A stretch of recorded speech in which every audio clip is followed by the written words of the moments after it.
Okay, so I'm Kate Wood from Worth Preserving, and I am here in the beautiful home of Julio Acevedo Thank you. with our conservator expert, Tina Reichenbach from Ridge Book Conservation.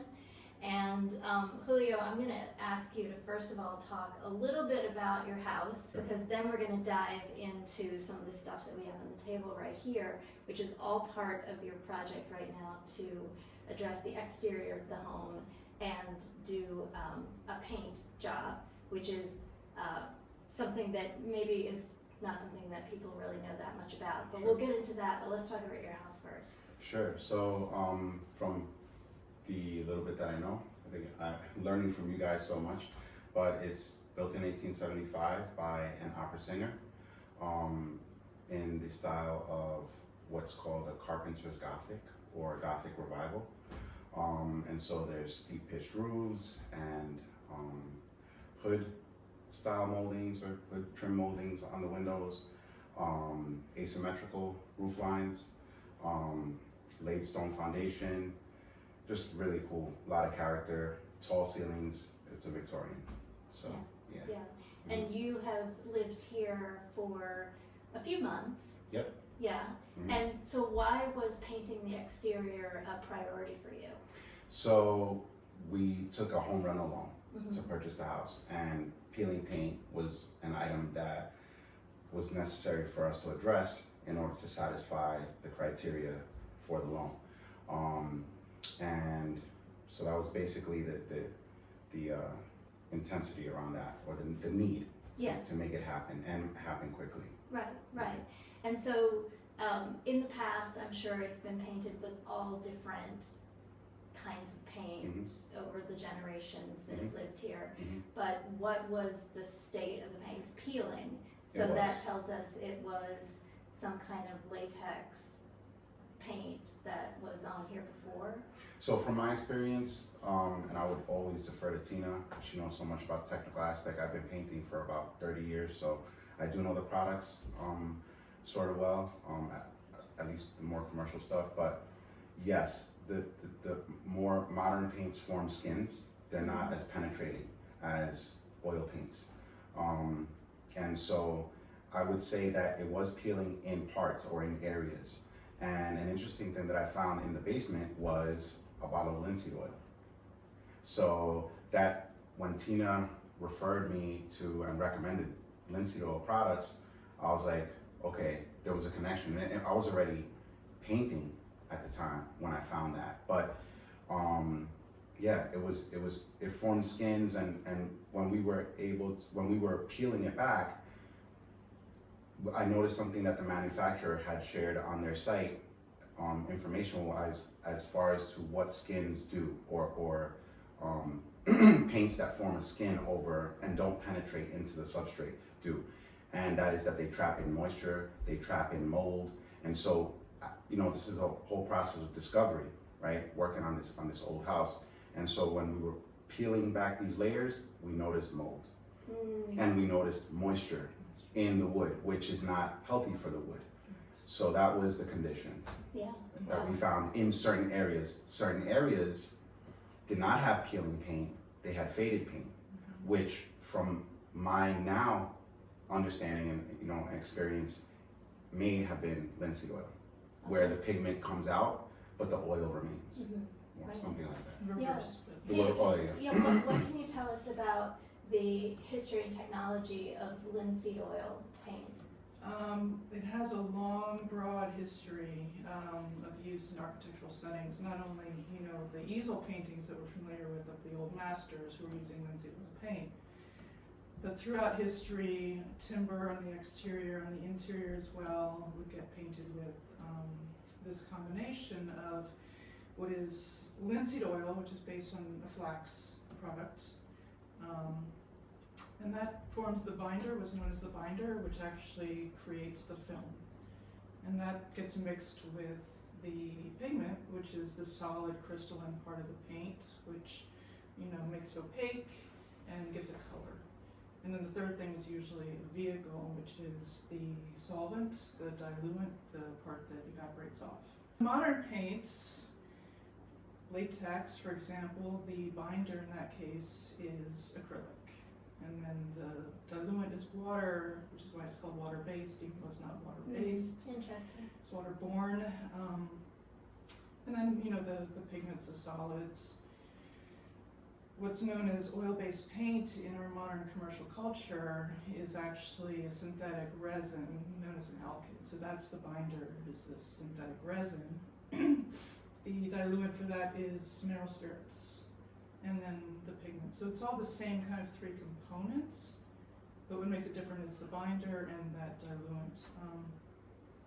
And this being an organic material, it's kind of more sympathetic with the organic material of your siding, of your wood timber outside. As Julio was saying, it does not form a kind of impenetrable film. I think latex paint, everything that came out of the post-industrial, post-war period, as being kind of manufactured and synthetic and mass marketed. There's been a lot of drive in the marketing community to make it waterproof, and so they pride themselves in making these paints that are film forming. Like basically creating a barrier or shrink wrapping your house. Exactly. Yeah. And they work on these things, they develop these things, they formulate these things as a promotional idea. But we know from the last 50 to 70 years that these things have been in service, it's a failure, and it just leads to destruction of the wood beneath it, and it leads to moisture migration toward the interior of the house, which is not the ideal. So historically, the linseed oil paint was the sacrificial element. Like Julio was saying, over time with weathering, the binder will kind of disintegrate and wash away, leaving the chalky pigment. With that disintegration, it's saving your wood. And so it's a simple enough thing to go back later, add some more oil, add another coat of paint. Right. The way you might moisturize your skin. Like Exactly. you're just trying to Exactly. it's a maintenance thing. It's a maintenance thing. But you're not gonna shrink wrap your face. Some people unfortunately do. Don't recommend that. No. So, and then the whole, the building system, it has to kind of, the timber is there to be what's known as a moisture battery, so that when it rains, the wood does get wet, and it's meant to get wet. It's meant to hold moisture and keep it from going into the interior. When the sun comes out, it's meant to evaporate off. Yeah, right. So it's like pulling all the moisture out of your house and into the environment again where it belongs. Right. And so when that happens with like a coating paint, With the it's coating. just if anything, the moisture is trying to push out, so it's going to push that paint just right off, and that's when it starts to peel. Because it's hanging together as its own little system, but it's not adhering. It's not to the- penetrating. Yeah, into the exactly. wood. It's just- Exactly. And then it'll just fall off, and then. And then you see the rot and the mold and everything Yeah. else underneath. Exactly. We know that linseed oil paint has been used, for centuries, Millennia even. millennia. So what exactly is it? It's a plant-based material. It comes oil from the substance. flax plant, so technically it's the same as flaxseed oil, only it's been processed a little bit differently. The flaxseed oil you see in the health food store is not going to make paint, and then you would not want to drink this for your health. So, same plant, the same flax plant, the same seed that gets pressed into oil. We have one that's boiled and one that's raw. The raw, obviously it just came from the press, boiled, gets heated. So this is the actual oil This in- is the oil. This in is the this pure container. oil. Okay. Yes. And just to point out that this is just the brand that you're using for your project. Correct. There are other brands out there. So this is, we're just talking about this as an example of the type of product that you can use, because it is so different from what you go into the hardware store and buy, Exactly. in the paint aisle. Right. Okay. And even the linseed oil, if you go into your hardware store and you see the cans of linseed oil, the quality is not the same. It's going to have a lot more impurities, so it's better to kind of go with a better quality linseed oil from the start. The boiled oil is what makes paint. That is going to what's known as cross-link. But the molecules will eventually form the bonds that create a film. The raw does not cross-link, or if it does, it takes a very, very long time. So this is generally used as a prep to kind of saturate into the wood as a first step, and then this is used for the actual paint coat. Okay, all right, so we've already got at least 2 steps here, Mhm. Yeah. okay. Depending also on the wood, on the condition of the wood, how thirsty the wood is, Right. whether it needs that extra And step. you would put this on wood that has been prepped in what way? Washed with linseed oil soap, Okay, so so this is even before you get to the oil, you've gotta wash first part of the your, treatment. okay, Yeah, which is also, like you were saying about your face, it's a moisturizing. right, you wash your face Application. first and then you moisturize. Yeah. Okay. Yeah. And then you're exfoliating with the scraper too, if you need to. Yeah. Yeah, because you want to get off anything that's The loose friable, from, right. you don't have to, do you have to get all the way down to bare wood? Or do you just want to get it to the point where it's not that word friable, it's not like flaking off anymore? So this is a conversation that came up because we were chasing the weather. So I think this is good for folks to know. Tina and I were discussing education and shedding light on this process. And for us, when we were working on the paint outside, weather was coming very quickly. Cold was coming very quickly, and so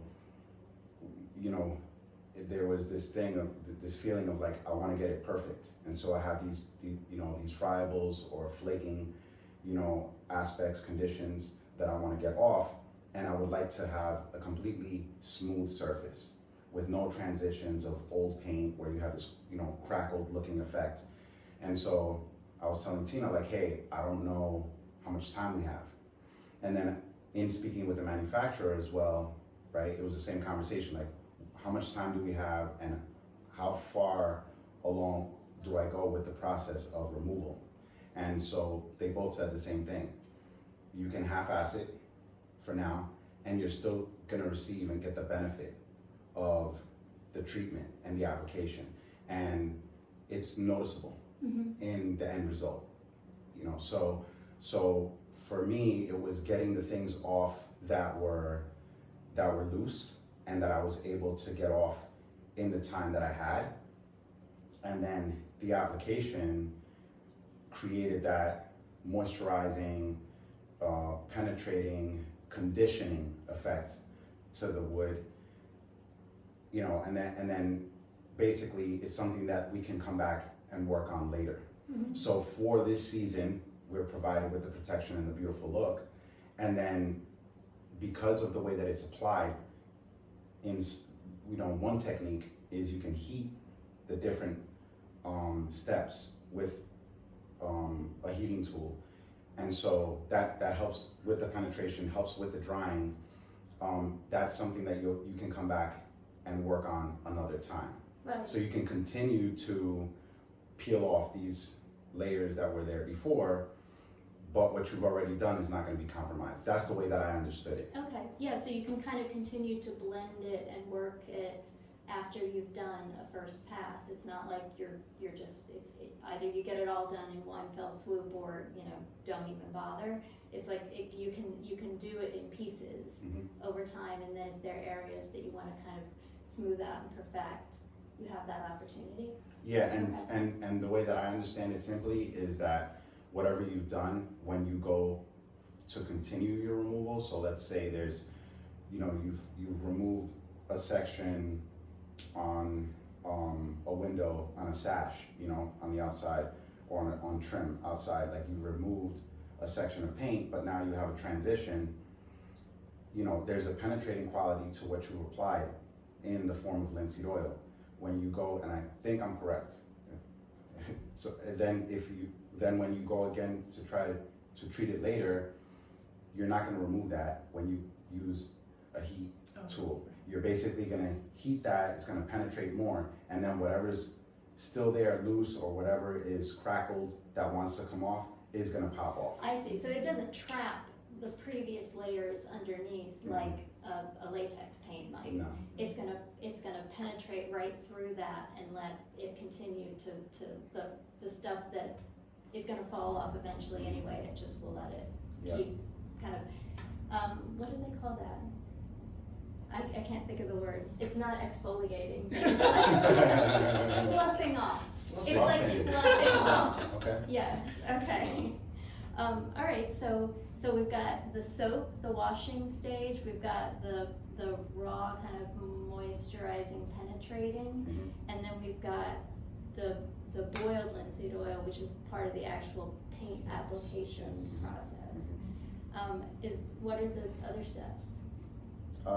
And so for us here, another consideration was mildew, mold, Yes, bugs. yeah, And so I was introduced to the idea of adding zinc to kind of galvanize, sort of, the paint, right? Which is kind of like a protecting. But from what I understand, like galvanized pipe has zinc, okay, yeah, has okay. an application of zinc, which doesn't, or it helps to ward away rust. And so that was one of the things that, you know, I was put onto with the zinc, as well as a mold inhibitor, Mold mildew in- inhibitor. yeah. Okay. in your Yeah. paint. And so it's basically just, you follow the instructions, there's a two-part, you know, it's your paint plus that, you mix it in, and Right, and I would think that by putting oil, adding oil to the mix, it makes it a less hospitable environment for mold, mildew, insects, that kind of thing, versus just like pulpy, wet wood.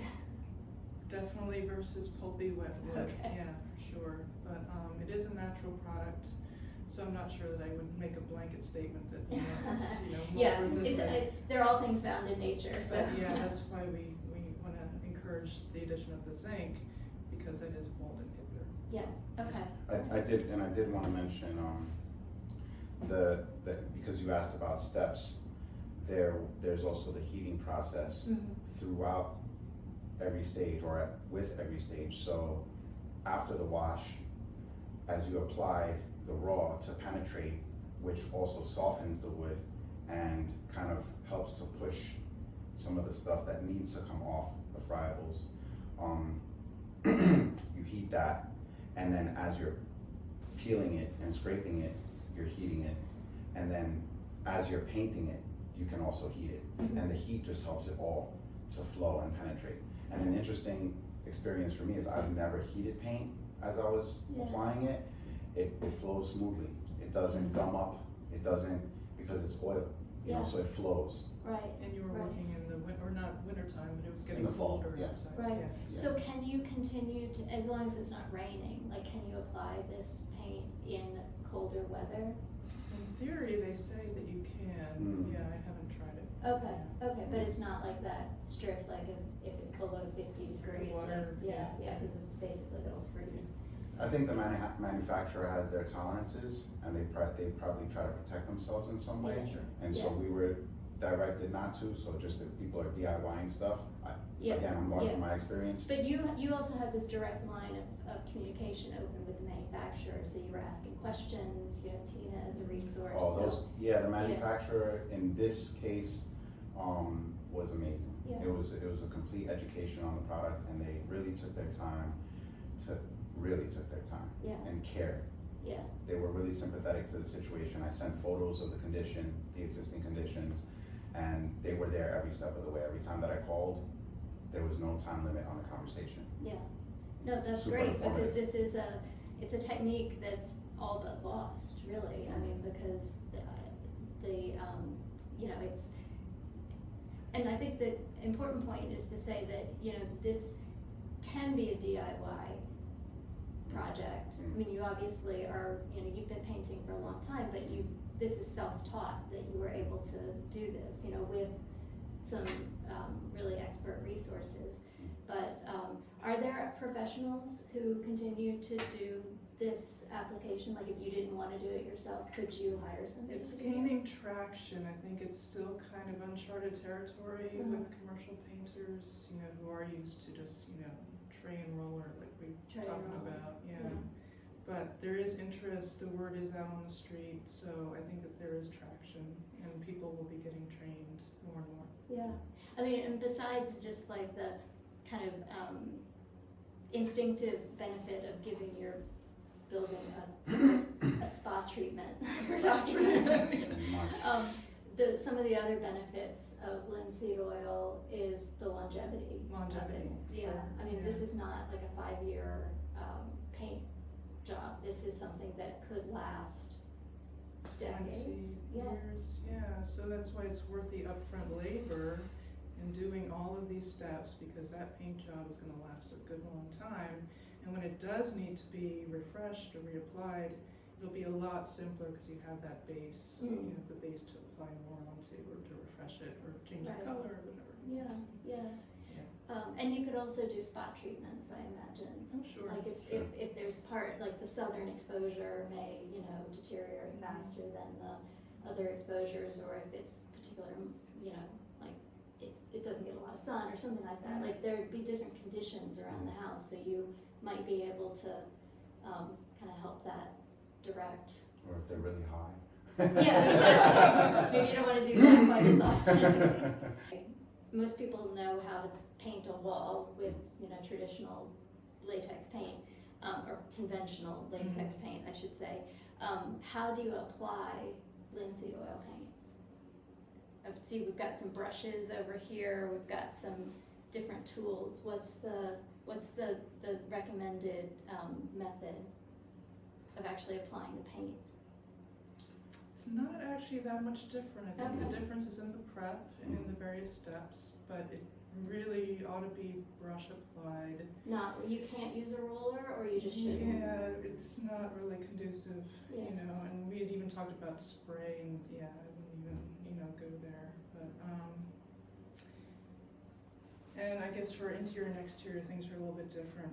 I have some training in kind of fine finishing of interiors, like, furniture and millwork, and for that, you would use kind of a little bit different method. You would, kind of thin it down with turpentine, to remove brush marks and let it flow, but it's also a wonderful material for interior finishes too. But yeah, brushes, hand brushes, these things are great. These round brushes, which are these are traditional round brushes, used for kind of cutting in edges, because you can kind of flourish the corner Yeah, like that. you could get and a cut really really nice, sharp tip. line. Yeah. So. It's beautiful, but it is more like an artist's It is brush. kind of like an artist's brush, yeah. But then you're also using, regular, flat paint brushes too. So is this a special brush for this kind of paint, or you could use like a Purdy brush that you get at the hardware store? Like is there anything different about this brush? I think they recommend natural bristle. That might be something that they recommended to you that's not natural, but it's It feels very specific soft. for oil, right? Yeah, and so in my experience, I think natural bristle is what I've always used for alkyds, Yeah. which are, oil replicas or whatever, or Exactly. wannabe. But The legal version. right. And so one of the things that I would just say is keeping things clean as possible. I mean, when you're working on an exterior, there's tolerances, but and for that, I was using like masonry brushes to just wipe dust off and stuff that was disposable, chip brushes, things that I was gonna throw away that I didn't really care about. And for the application process, I used natural bristle brushes. I'm saving those for the finish. Okay. So those will be for my finish coat.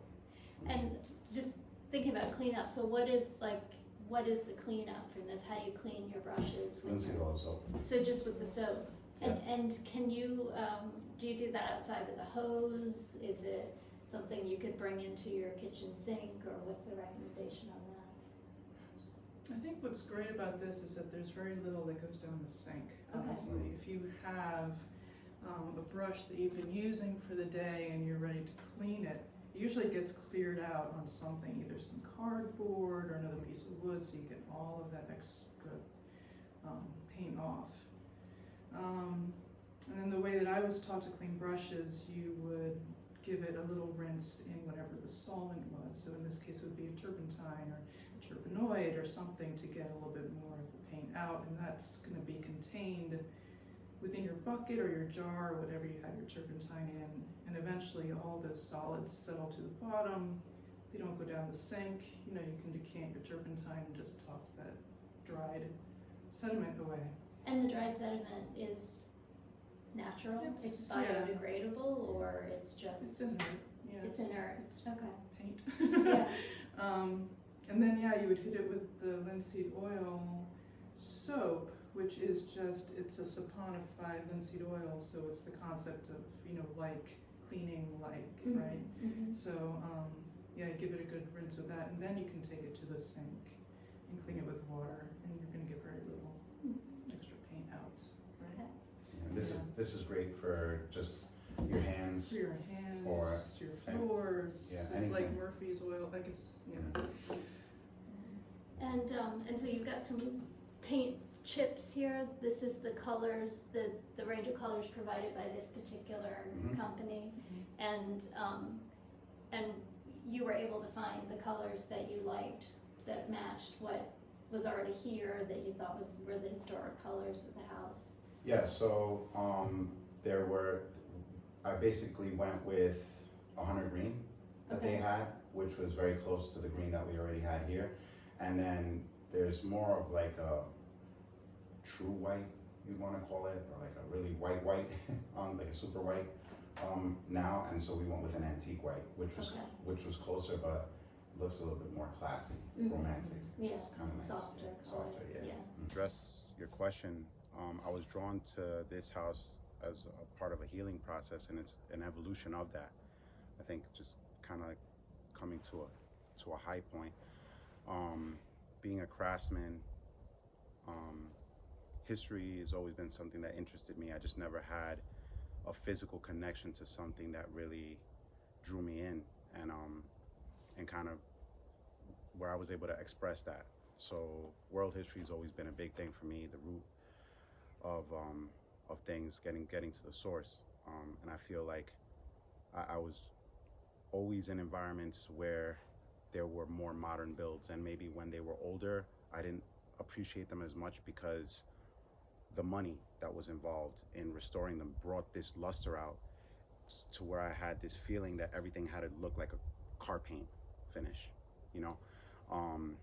and in some ways maybe I didn't understand the process that was happening there, where they were replacing things. Or now I'm learning from Tina and the community that she's exposed me to, what things are original and what are not, and that's perspective, and that comes from experience. So I can look at something, and somebody, I had an experience yesterday with Andrew where he said that's not damage that's happening to your foundation wall, that's an addition or a modification that was done to it, and I never looked at it that way. So when you step back and you look at the set of stones that were used, they're totally different, and you're like, okay, it's not damage. So I'm just saying that because in my experience, everything had to be perfect. I'm a wall covering installer, and I worked in modern homes in the city and all new construction in the Hamptons. And so you have this feeling that everything has to be perfect. There can't be a crackle, or there can't be an undulation or an inconsistency, in a surface. And so this house really drew me in, and the history, and also a certain level of acceptance that this is what she's come to. This is where she is, this is what she looks like, and kind of not disturbing that. And maybe in not disturbing that, being able to preserve it and doing what's necessary. And that's also efficient. It's also efficient for us because then we can focus on other things and have more balance in life. So, that's basically it. It's an opportunity and an invitation to learn so much more about the different eras in art, the different eras in craftsmanship, and the social movements that happened that created architectural ideology. I mean, these are all things that, you know, this house has, and this experience has been able to teach me. Because of some of the process that we were talking about in terms of satisfying the bank, crackling or peeling paint was a condition that we needed to address to satisfy the criteria. And we made the mistake on the other side of painting up to a point with the expectation that it would all look uniform, and that was not the case. So on this side, I decided to just fan it in, or just like hit certain spots, which to the eye is not so noticeable, and in that way satisfy the bank and still be able to continue the process, which is something that we were talking about earlier. And so you can kind of see the transitions that I was talking about, where you have more of the exposed wood with the grain here, and then some of the older paint there. Obviously this has been hit with weather and dirt and stuff splashing up, but you can see what one layer of paint with the prior steps of the treatment look like. So this has all been washed, and then raw linseed oil applied to it, and then scraped, and then boiled oil, and then the paint. And so you can see some of these transitions here, which is interesting too, because I mean, some people actually like that. Right. Yeah. I was just getting to they that don't point. want it to look too new. That was something. So I was it's kind of a getting to, yeah. balance of what you want it to be stable, but you also, you know, you don't have to make it look like it's brand new wood. Built yesterday. Yeah. Yeah, and also the sensitivity in the application or the prep steps, because as you're scraping, you have to be careful that you're not ripping the wood apart. Right. So sometimes being accepting of that character, you know. Because if that paint's just stuck on, it's like, okay, you get to hang out there a little while longer. Exactly. Section where we were able to do the corbels. And again, this is only one coat. So in the spring or summer, hopefully you'll get a second coat. Yep. And so it's that condition where like we stopped. So we got most of it off here, and then we have this band of, you know, pre-existing paint that we just decided to go over. And the same in a lot of other places. But it's a really nice texture. How long did it take you to get it to this stage? Like once you started the process, you know, from cleaning to applying the raw coat to moisturize, and then starting to apply the paint. What was the time span? So for us, again, because we were chasing the weather, it was like a 2 to 3 day process time-wise. Because we kind of, and we were able to condense it. So like the wash, we let that dry out, and then the raw, we let that penetrate. So there's 2 days. And then boiled and paint can happen in the same day. Boiled oil and linseed oil paint can happen in the same day. So it was about 3 days per section. How are you heating the paint? With an infrared heating tool. Okay, so that's it. So that's that heat gun that we saw in there. It's not. It doesn't actually create. Like, could you hold your hand to it? No. No, it is hot. It is hot, but Tina and I were talking about this. I've used traditionally, or in my experience, I've used heat guns, and that blows air, right? Like hot air. And so the control on where you want to focus your heat is kind of limited. Where when you're using that infrared wand, there's a little bit more control onto the section. It's a little bit slower, a little bit more intentional, a little bit more focused. This vision of like a big vat of boiling oil or something like that. Not quite. I just feel the infrared gun that he's talking about is usually used to strip the paint. So you would apply the raw linseed, let that kind of work its magic to soften up those layers of paint. You go in with the infrared gun, and that prep layer of raw linseed actually kind of protects the wood. So as you're scraping and as you're applying this heat, it's helping to protect the wood and allow the newer paint layers, the synthetics, to come off a little bit more easy. Right, without damaging Without the wood. damaging, Yeah.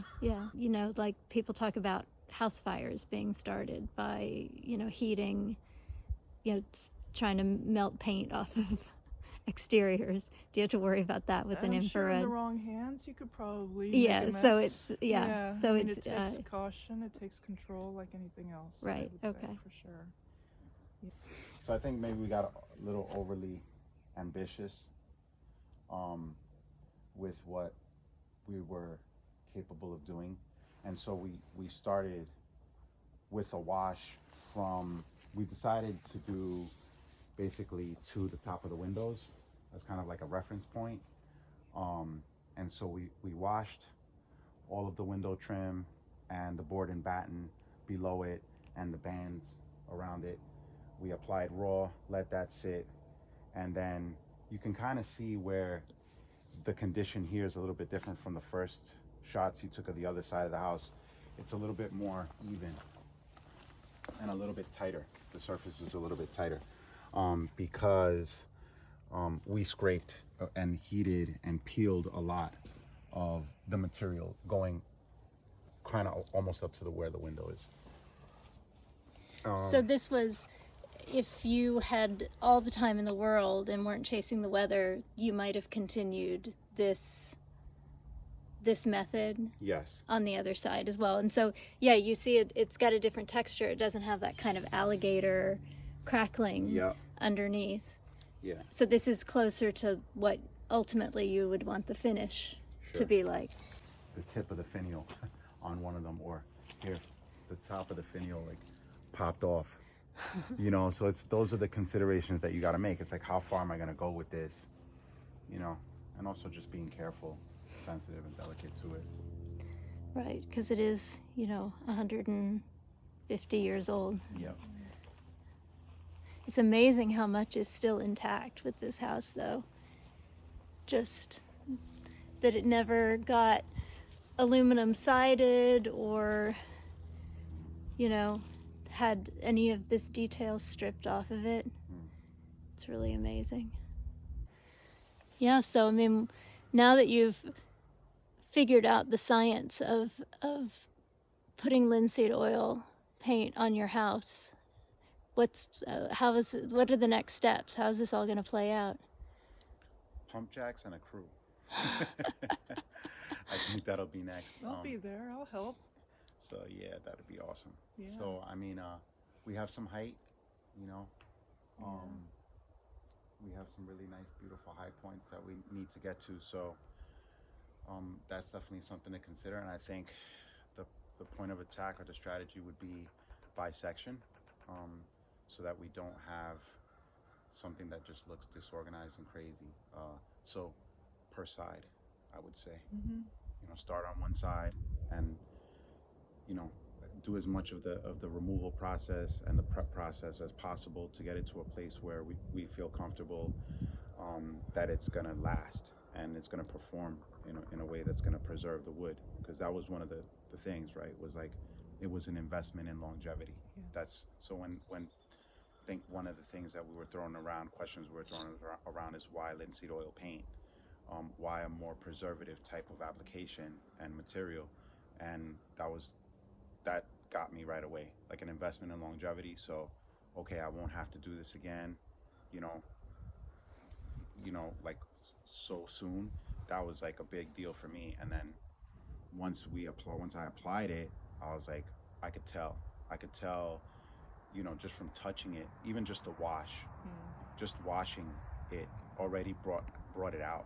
It was like a luster, so on the other side of the house where weather doesn't really get to the wood and the wood is more preserved and the paint that's already there is not really peeling and cracked. When we applied that that soap wash, it just brought it all out, you know, really soft, and it smells good too. No, it's a joy to work with for sure. And like we were saying, it's very forgiving as a paint, so you can start a project, kind of abandon it if you need to, and come back. And you know, it's very easy to just pick up. It's not going to have chalked out on you in that short period of time. So you can work slowly, you can work in stages, take your time. And I did want to make the point, though, that traditionally painting was a skilled trade. You know, you would train, you would apprentice, you would learn how to mix paint, how to apply it, how to clean brushes, all of that.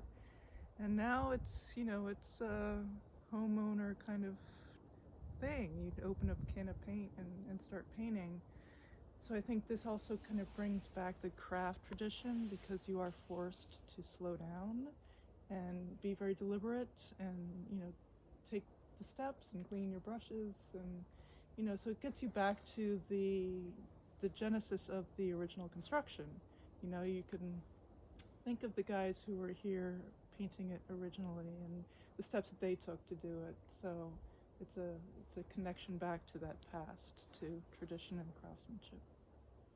Right. Definitely a process of self-discovery. I think as you discover the different layers of the paint that were there before, and just like the texture of the wood, there's all these experiences that are happening. There's time that's being taken, and an intuitive, creative, artistic expression that's happening with the rhythm of your mind, you know, as you're working. And I think that that's a huge aspect and connecting point for me as a craftsman. Mm-hmm. So, you know, it's just the process. It just brings all of that out. And so,